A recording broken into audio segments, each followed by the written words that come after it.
¿Te imaginas terminar un largo día de trabajo, apagar las luces del gimnasio y escuchar que alguien te llama por tu nombre desde el fondo del pasillo?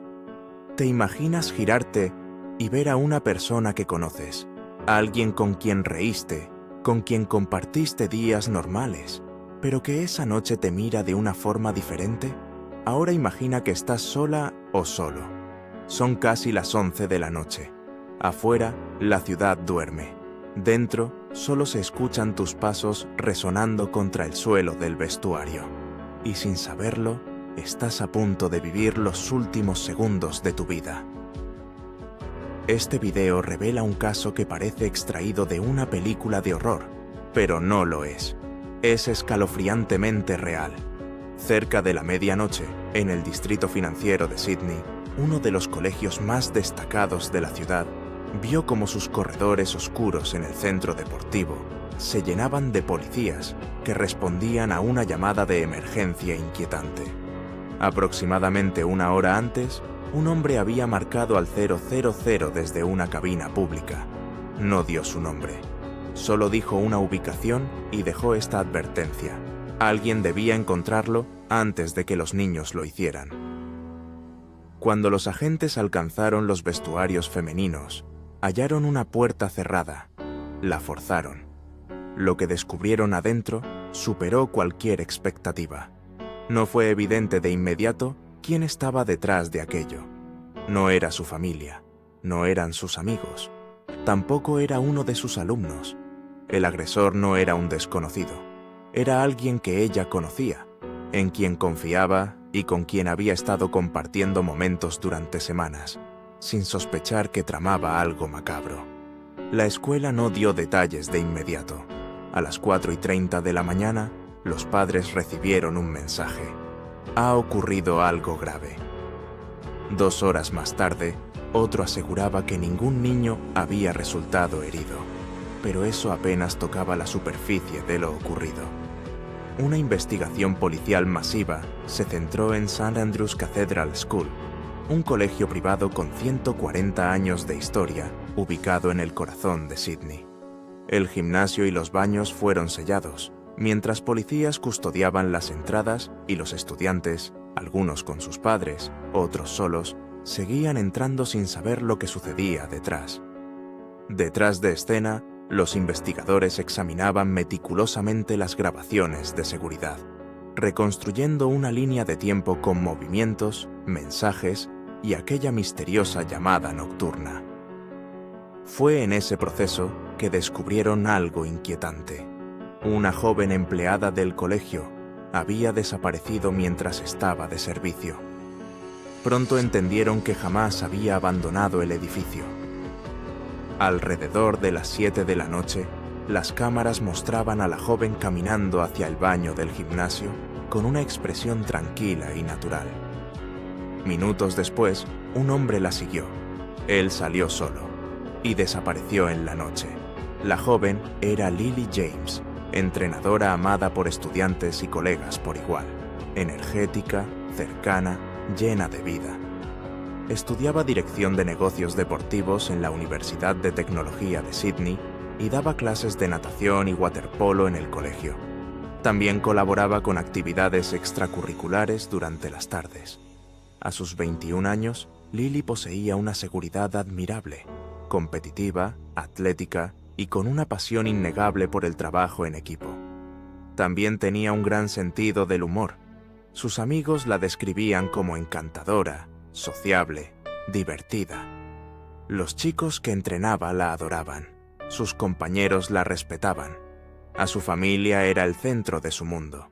Su infancia transcurrió en un barrio costero al sur de Sydney, cerca de sus padres, Jaime y Peter, y su hermano menor.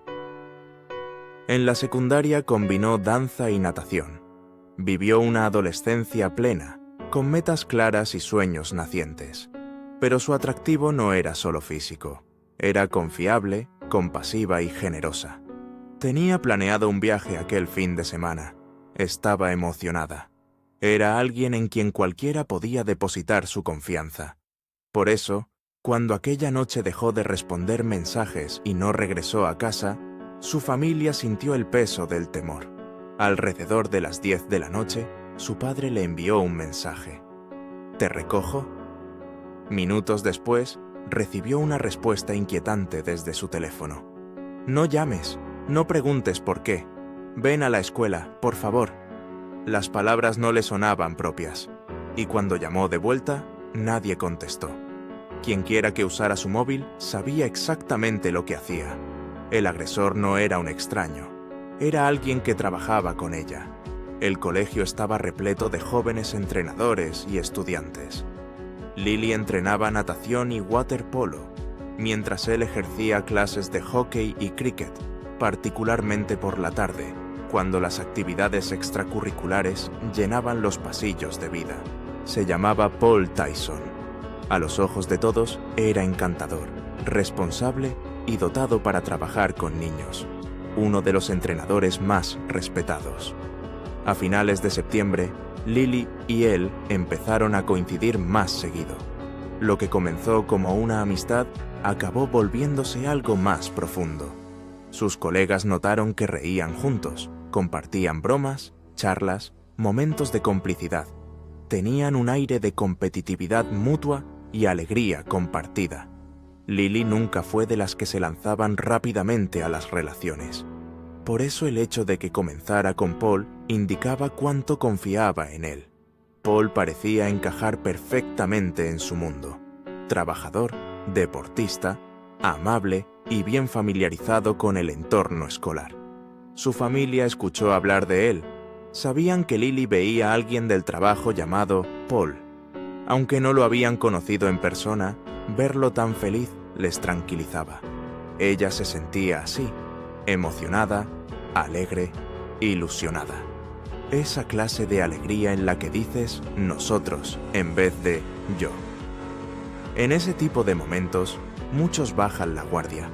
Él la acompañaba hasta su coche después de entrenar. Le enviaba mensajes cariñosos, deseándole suerte antes de los partidos. Cuando la relación terminó 5 semanas después, nadie sospechó que algo estuviera mal. Las relaciones cortas ocurren. Para Lily fue inmerso en normalidad. No lo evitaba, no huía.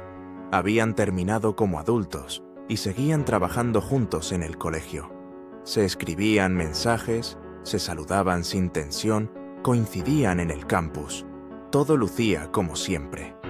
Por eso ella jamás expresó preocupación abierta. Si alguien en St. Andrews debía describir a Paul Tyson, diría: inteligente, elocuente, simpático. Él había sido alumno del colegio y más tarde regresó como entrenador y coordinador de actividades. La transición fue orgánica. Ya conocía el personal, las rutinas, el funcionamiento del colegio. Su presencia era segura. El colegio confiaba en él para coordinar eventos y actividades fuera del horario regular. Proyectaba una confiabilidad que pocos cuestionaban. A sus amigos decía que estudiaba un máster en enseñanza y planeaba forjar un futuro prometedor en Australia. No era de los que salían mucho ni bebían de más. Tenía hábitos rígidos. Uno de sus compañeros de piso lo describía como alguien tan estructurado que resultaba casi predecible. Por eso, cuando inició una relación con Lily, muchos lo vieron como un buen equilibrio. Ella, extrovertida y ambiciosa. Él, tranquilo y estable. A simple vista todo encajaba. Pero aquello era solo una fachada. Bajo su rostro amable se ocultaba algo mucho más oscuro, algo que ni Lily sospechaba. Al principio no hubo gritos ni amenazas. Comenzó con preguntas casi inocentes. ¿Dónde estás? ¿Con quién? ¿Cuándo llegarás? Podían interpretarse como seguridad o cariño. Él decía cosas como: ya te extraño o solo quiero saber que estás bien. Pero Lily no era ingenua. Era segura, capaz e independiente. No era mujer que aceptara controlar su vida. Es fácil ignorar pequeñas banderas rojas cuando la persona se muestra arrepentida o cubre todo con encanto. Él le pidió que activara la ubicación en Snapchat como algo divertido, típico entre parejas. Ella no rechazó, porque no tenía nada que ocultar y no veía daño en eso. pero poco a poco aquello se volvió una herramienta de vigilancia. Él se molestaba si no respondía rápido o si tenía planes sin él. La rastreaba constantemente. Cada vez que ella intentaba marcar límites, reaccionaba con confusión, dolor o enojo. Para sus amigos, la cercanía de Paul podría parecer un poco excesiva, pero no alarmante al principio. Era intenso, sí, alguien que se enamoraba profundo y rápido. Lily había dejado claro que quería ir despacio. Valoraba su independencia, aunque también mandaba mensajes simples como «¿Cómo te fue?». Pero Paul comenzó a desmoronarse. No toleraba sentirse excluido, perder control, verla con otros hombres, especialmente mayores. Cada rechazo lo hería más que una discusión. Para él, perder dominio sobre la situación o su imagen era insoportable. El punto de quiebre llegó cuando Lily celebró su 21º cumpleaños el fin de semana anterior. Ella salió con amigas. Paul no fue invitado. Otra persona lo estuvo, alguien con quien ella había salido antes. Esa noche Paul cenó en otro lugar con amigos, pero no comió casi nada. Pasó gran parte del tiempo pegado al teléfono. No paraba de revisar el mapa de Snapchat, monitoreando su ubicación. Cuando Lily salió, él ya estaba cerca. La llevó a casa. Luego la buscó de nuevo. Casi no habló, solo la observaba. Algo en él ya había cambiado. Lily no admitió sentirse atemorizada en ese momento, pero luego confesó que la actitud de Paul la inquietaba. No era solo celos, era una tensión silenciosa que crecía con cada mirada, con cada gesto. El lunes hablaron en persona. Lily explicó que quería terminar la relación romántica, pero que podían seguir siendo amigos, colaborar profesionalmente. Fue respetuosa, clara, considerada. Paul pareció asimilarlo. Durante algunos días, todo pareció normal. En el colegio se comportaba cortés, le sonreía, actuaba como si no hubiera cambio. Pero tras esa máscara, algo burbujeaba. Paul había construido una imagen, tranquilo, inteligente, atractivo, y la persona para quien la había construido se estaba alejando. Paul no podía aceptarlo. En los días previos al ataque, pasó por la calle de Lily en 7 ocasiones. Sabía que ella estaba en casa, pero nunca tocó la puerta ni se acercó. Solo esperaba. Se quedó en su camioneta blanca alquilada, observando. Tomó fotos del entorno, anotó matrículas, identificó autos. Hizo un mapa mental de sus movimientos y rutinas. En el colegio, Paul se volvió silencioso. Pasaba horas extra en el gimnasio como si fuera su segundo hogar. Los días antes del ataque, las cámaras le captaron entrando repetidamente al área del baño sin razón aparente. Sus acciones se tornaron metódicas. Entraba, salía, practicaba entradas y salidas sin ser notado. En una ocasión colocó un cartel de limpieza en progreso afuera del baño discapacitado. Se fue unos minutos. Volvió 2 minutos después, mirando intencionalmente la cámara antes de entrar. Cada incursión se volvió más calculada. Llevaba un martillo escondido bajo su sudadera. Las grabaciones del día del crimen muestran que por la mañana había tomado un martillo del taller de un compañero. También tenía otro martillo en su coche, comprado días antes. A las 7:12 de la noche, Lily entró al baño del gimnasio para cambiarse antes del partido, con una expresión relajada, sin señales de temor. 2 minutos después, 7:14 de la tarde, Paul la siguió, aún con el martillo en mano. Esa fue la última vez que alguien la vio con vida. Lo que ocurrió detrás de aquella puerta se convirtió en una de las escenas criminales más escalofriantes de Sydney, aunque todo sucedió en segundos. Fue una tragedia irreversible. Paul lanzó un ataque despiadado, al menos 25 golpes hacia su cabeza y cuello con el martillo. Los expertos forenses creen que el número real pudo haber sido mayor. Las heridas fueron atroces, huesos totalmente destrozados. En sus brazos y manos se hallaron cortes. Trató de protegerse. Peleó hasta donde pudo, pero no hubo señales de agresión sexual. Fue un acto de control y castigo. Paul no huyó tras el ataque. Permaneció más de 1 hora junto al cuerpo, posiblemente limpiando el lugar o deliberando su próximo paso. A las 8:47 de la noche, finalmente abandonó el baño, fue hacia su camioneta y condujo rumbo a Diamond Bay Reserve, un acantilado solitario preferido por sus vistas. Durante el camino, descartó uno de los martillos en un contenedor de basura. Ya cerca de medianoche, llamó al 0000, el número de emergencias australiano, reportando el hallazgo de un cuerpo y su ubicación. No dio su nombre ni explicaciones. Colgó.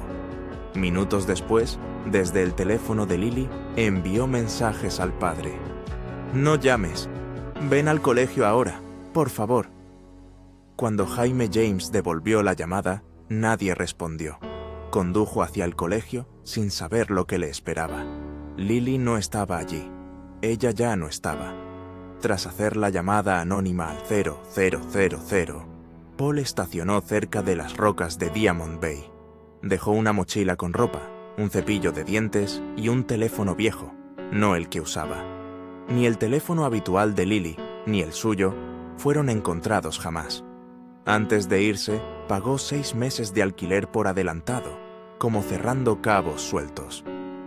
Para las 11:45 de la noche, apenas 3 minutos después de la última imagen de la cámara que lo mostraba, se había desvanecido en la oscuridad del acantilado. Las rocas tenían más de 30 metros de altura. El cuerpo de Lily fue encontrado a la mañana siguiente por trabajadores cercanos. Alrededor de las 8 de la mañana, los equipos de rescate llegaron y tardaron horas en recuperarlo. Ya por la tarde, la identidad fue confirmada. El responsable, Paul Tyson, el entrenador confiable y amable que había trabajado con Lily durante meses y que estuvo junto a ella pocas horas antes del crimen. Ambos ya se han ido. Los psicólogos describieron su conducta como un ejemplo clásico de control coercitivo. Lo que parecía cuidado era manipulación. Lo que parecía afecto escondía obsesión. Cuando la verdadera naturaleza de su comportamiento quedó al descubierto, ya era demasiado tarde. Lily jamás alcanzó a ver la imagen completa de lo que estaba sucediendo a su lado. Si este caso te ha impactado, no olvides darle me gusta al video y suscribirte al canal. Publicamos casos reales todas las noches. Una estudiante desapareció misteriosamente de su propia casa en plena noche, sin dejar pistas. La policía inició de inmediato una búsqueda y pronto una cruda realidad comenzó a develarse. Paso a paso, los investigadores reconstruyeron la verdad, revelando una historia que conmocionaría a toda la nación.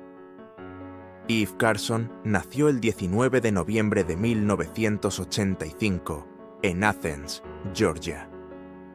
Desde una edad temprana, se distinguió por ser excepcionalmente diligente y enfocada. Durante la escuela secundaria, ocupó el puesto de vicepresidenta del Consejo Estudiantil, fue voluntaria en un hogar de ancianos y en un refugio para adolescentes maltratados. Trabajó como página congresional y ayudó en un laboratorio de investigación con células madre. Todo mientras aún era estudiante. Después de graduarse con honores, Eve asistió a la Universidad de Carolina del Norte, donde siguió una doble especialización en ciencias políticas y biología. Su excelente historial académico le valió una beca prestigiosa y rápidamente ascendió como líder del campus, asumiendo roles importantes en varias organizaciones estudiantiles. Y no se detuvo allí. Eve mantuvo sus esfuerzos de caridad e incluso enseñó ciencias en una escuela primaria. También viajó internacionalmente para trabajo voluntario, pasando un verano en Ecuador ayudando a médicos, estudiando un semestre en Cuba y uniéndose a un equipo de investigación en Egipto. Sin duda, Eve era una de las estudiantes más sobresalientes de su universidad. tenía metas ambiciosas para su futuro y progresaba constantemente hacia ellas. Incluso antes de graduarse, había conseguido una oferta de trabajo de una empresa importante y planeaba comenzar su carrera poco después de obtener su título. En febrero, Eve tenía 22 años y estaba en su último año de universidad. En ese momento, vivía fuera del campus con un grupo cercano de amigos. En la noche del 5 de marzo, alrededor de la 1:30 de la mañana, sus compañeras de piso salían a una fiesta. Invitaron a Eve a unirse, pero ella declinó, eligiendo quedarse en casa para estudiar para sus próximas clases. Sus amigas se fueron sin ella y no regresaron hasta las 4:30 de la madrugada. Cuando sus amigas volvieron a casa, sintieron inmediatamente que algo andaba mal. La puerta principal estaba abierta de par en par y las luces interiores todavía estaban encendidas. Sin embargo, Eve no estaba por ninguna parte y tampoco su coche. No cuadraba. ¿Por qué saldría Eve en medio de la noche? ¿Y por qué dejaría la puerta abierta así? Intentaron llamarla, pero no contestó. Aún así, esperaban que hubiera surgido algo inesperado y que ella hubiera tenido que salir de repente. Así que esperaron, esperando que volviera. Pero para el día siguiente, Eve todavía estaba desaparecida. Fue entonces cuando una de las amigas de Eve decidió que era hora de contactar a la policía y reportarla como desaparecida. Después de escuchar los detalles, los investigadores compartieron algo escalofriante. Esa misma mañana, habían descubierto el cuerpo de una mujer joven, aunque su identidad aún era desconocida. Le mostraron a la amiga una foto de la víctima y al instante la reconoció como Eve. Resultó que alrededor de las 5 de la mañana, no mucho después de que Eve desapareciera, la policía había recibido una llamada de una mujer que vivía aproximadamente a 1 milla de la casa de Eve. La habían despertado abruptamente el sonido de disparos, seguido de un grito aterrador. Alarmada e insegura de lo que ocurría, llamó a las autoridades. Cuando los agentes llegaron, encontraron el cuerpo de una mujer joven tirado en el suelo. Sin identificación, sin teléfono, nada para ayudar con la identificación. Lo único que pudieron confirmar entonces fue que le habían disparado múltiples veces. Después de que la amiga de Eve confirmara su identidad, los detectives entrevistaron a sus compañeras de piso y reconstruyeron una línea de tiempo aproximada. A la 1:30 de la mañana, Eve estaba en casa estudiando, pero para las 5 de la mañana, su cuerpo fue encontrado a solo 1 milla de distancia. La pregunta apremiante se volvió: ¿cómo terminó allí? ¿Y quién estaba detrás? Dado que su coche faltaba, los investigadores comenzaron a sospechar un robo. Esta teoría ganó peso cuando un registro de su habitación reveló que su billetera y tarjetas de crédito faltaban, y tampoco se encontraron cerca del cuerpo. Los médicos forenses confirmaron que no había signos de agresión sexual, descartando eso como motivo. Revisando sus registros telefónicos, la policía vio que su última señal provenía de una torre de celular cerca de una carretera a las afueras del pueblo, pero el teléfono en sí nunca fue recuperado. Parecía que el asesino lo había tirado en algún lugar del bosque. Entonces, los detectives recibieron su primera pista significativa. Un coche que coincidía con la descripción del de Eve fue descubierto abandonado a solo unas millas de su casa. Las autoridades rápidamente enviaron el vehículo a forenses para toma de huellas dactilares y pruebas de ADN. Mientras tanto, los detectives hicieron otro descubrimiento importante. Los expertos forenses examinaron la computadora de Eve, la que usaba para estudiar, y encontraron que había estado activa hasta aproximadamente las 3:30 de la mañana. Esto indicaba que todavía estaba en casa durante al menos 2 horas después de que sus amigas se hubieran ido a la fiesta. Solo después de eso terminó de alguna manera a 1 milla de distancia, donde finalmente encontraron su cuerpo.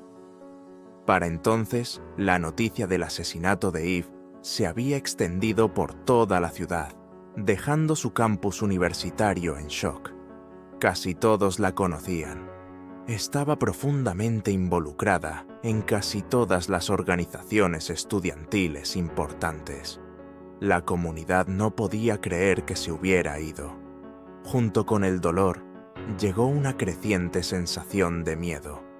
La gente comenzó a temer por su propia seguridad, y la falta de pistas sólidas de la policía solo amplificó su ansiedad.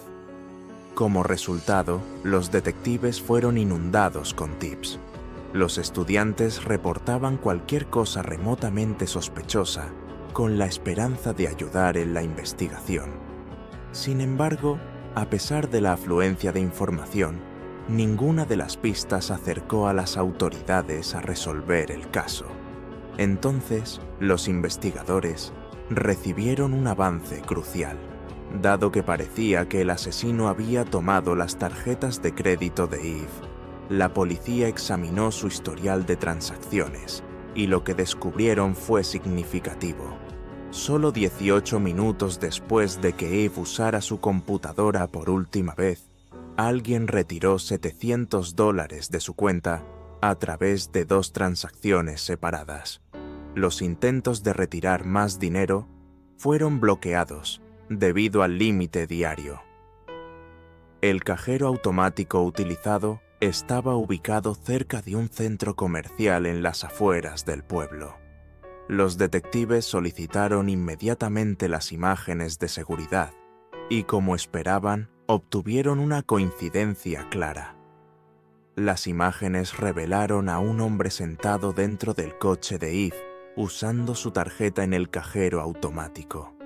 En el asiento trasero parecía haber otra persona. Los investigadores sospechaban que podía ser la propia Eve, pero la calidad de la imagen era demasiado pobre para confirmarlo. Los expertos forenses intentaron mejorar el video para una vista más clara, pero sus esfuerzos no tuvieron éxito. Mientras tanto, la policía descubrió que el sospechoso había intentado usar la tarjeta de Eve en múltiples otros cajeros automáticos en la ciudad, aunque ninguna de esas máquinas estaba equipada con cámaras de vigilancia. Este patrón continuó hasta el 7 de marzo, cuando las autoridades recibieron otra alerta sobre un intento de retiro. Alrededor de las 12:30 de la mañana, el sospechoso se presentó en una tienda abierta 24 horas e intentó usar el cajero automático, pero el banco rechazó la transacción.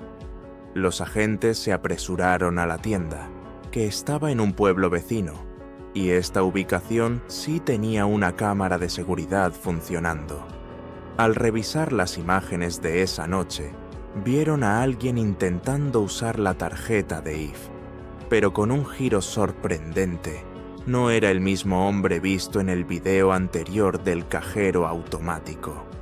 Los investigadores ahora tenían que considerar la posibilidad de que más de una persona estuviera involucrada en el asesinato de Eve, o que el asesino le hubiera pasado su tarjeta a un cómplice. Intentaron identificar al segundo sospechoso, pero como antes, las imágenes de vigilancia eran demasiado granuladas para hacer una coincidencia clara. Así que los detectives recurrieron al público en busca de ayuda, liberando ambas imágenes de las cámaras de seguridad a los medios, con la esperanza de que alguien pudiera reconocer a los individuos. Dado que el caso ya había atraído una atención generalizada en la comunidad, la estación de policía pronto se inundó de tips. Sin embargo, ninguna de estas pistas acercó a las autoridades a aprender al asesino de Eve. Todo cambió el 12 de marzo, cuando un informante anónimo se presentó con una pista prometedora.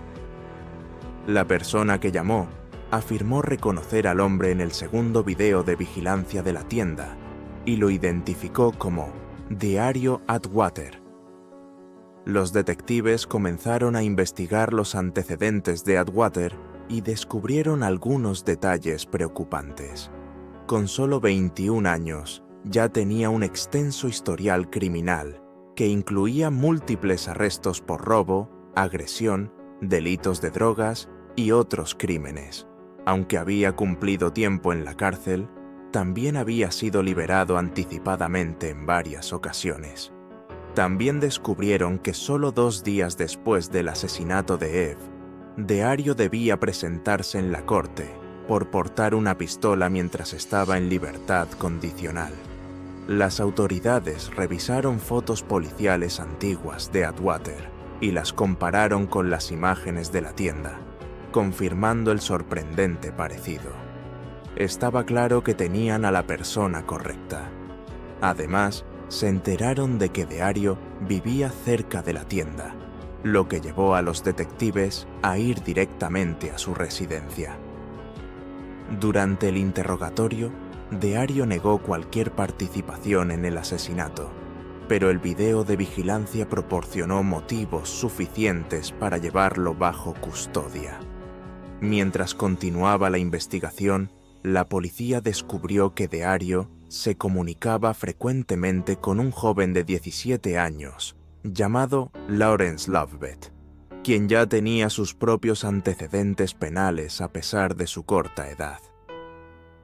Cuando los detectives revisaron la foto policial de Lawrence, lo reconocieron inmediatamente como la persona que conducía el coche de Eve en el primer video del cajero automático. Sin embargo, a diferencia de Diario, Lawrence resistió el arresto, atrincherándose dentro de su casa, lo que obligó a las fuerzas del orden a llamar al SWAT. Cuando finalmente lo capturaron, Lawrence también negó cualquier participación. Ambos sospechosos fueron entonces acusados y mantenidos bajo custodia, a la espera de juicio. Como ninguno estaba dispuesto a cooperar, los investigadores se volcaron a construir su caso por otros medios. Los datos de los teléfonos celulares revelaron algo significativo. En la noche del asesinato de Eve, los teléfonos de ambos sospechosos se conectaron a una torre de celular cerca de su vecindario, a pesar de que vivían en una ciudad diferente. Los detectives sospechan que Diario y Lawrence eligieron a Eve al azar, simplemente buscando a alguien a quien robar y notando que estaba sola en casa tarde en la noche. Según los retiros de los cajeros automáticos, parece que la obligaron a conducir con ellos a varios lugares, donde ella les entregó su tarjeta. Después de alcanzar el límite de retiro diario de $700, la llevaron a un área boscosa, en las afueras del pueblo, donde finalmente la asesinaron. Dada la brutalidad del crimen, los fiscales declararon su intención de buscar la pena de muerte para Diario. La situación de Lawrence era más compleja. Dado que Lawrence era menor de edad, la pena más dura que enfrentaba era la cadena perpetua. Conscientes de que la evidencia podría no ser lo suficientemente fuerte por sí sola para asegurar una condena, los fiscales hicieron una oferta calculada a Diario: declararse culpable a cambio de eliminar la amenaza de la pena de muerte. Diario aceptó el trato y confesó que él y Lawrence salieron esa noche planeando cometer un robo y ganar dinero rápido. Explicó que Lawrence lo había llamado, sugiriendo que se fijaran en alguien del campus universitario. Mientras conducían por un vecindario, notaron a Eve a través de una ventana de su casa, y fue entonces cuando actuaron. Armados con sus pistolas, irrumpieron y la obligaron a entrar en su propio coche. Luego condujeron a varios cajeros automáticos intentando retirar la mayor cantidad de dinero posible. A lo largo del calvario, Eve les rogó que la dejaran ir, prometiendo que no diría una palabra.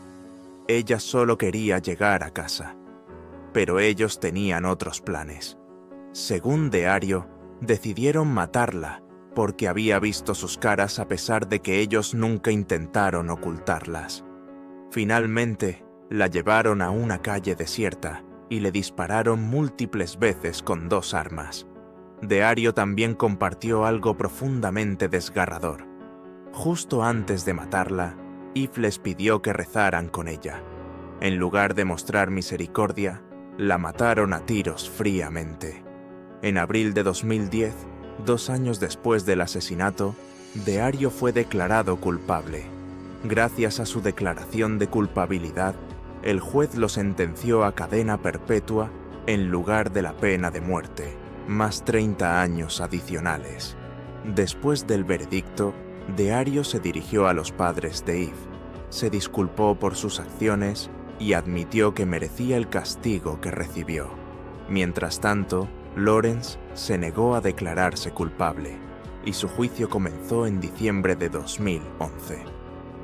A pesar de los intentos de su abogado por probar su inocencia, la confesión de Deario, junto con la abrumadora evidencia, llevaron a que Lawrence fuera declarado culpable y sentenciado a cadena perpetua. Pero su historia no terminó allí. En 2013, el Tribunal de Apelaciones del Estado revocó la sentencia de Lawrence, refiriéndose a un fallo separado que consideraba la cadena perpetua sin libertad condicional para delincuentes juveniles excesivamente dura e innecesaria. En consecuencia, se le concedió un nuevo juicio. Esta vez, Lawrence fue más locuaz, diciendo a la corte que todos cometen errores e insistiendo en que no era el monstruo que la gente creía. A pesar de esto, mostró poco remordimiento genuino, y finalmente el juez lo sentenció nuevamente a cadena perpetua. También es importante mencionar que Lawrence era sospechoso en otro caso espeluznantemente similar.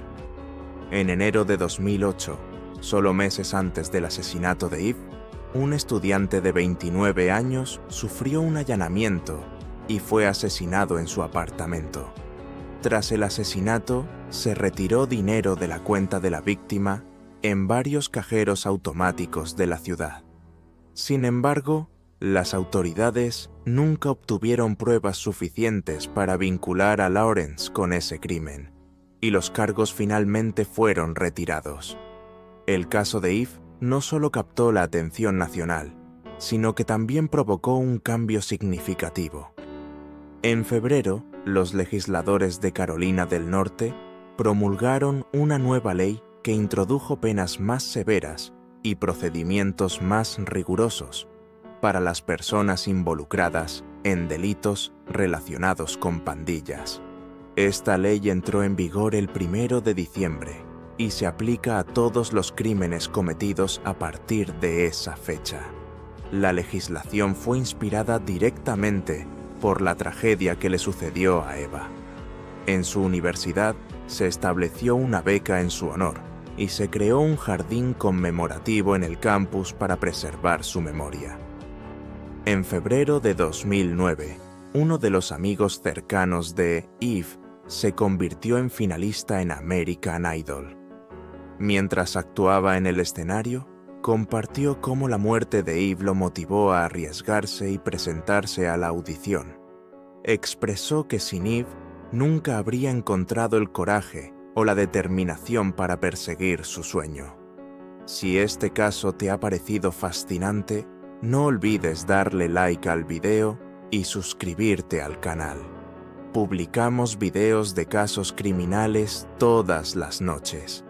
Hasta la próxima, manténganse alerta, manténganse vigilantes.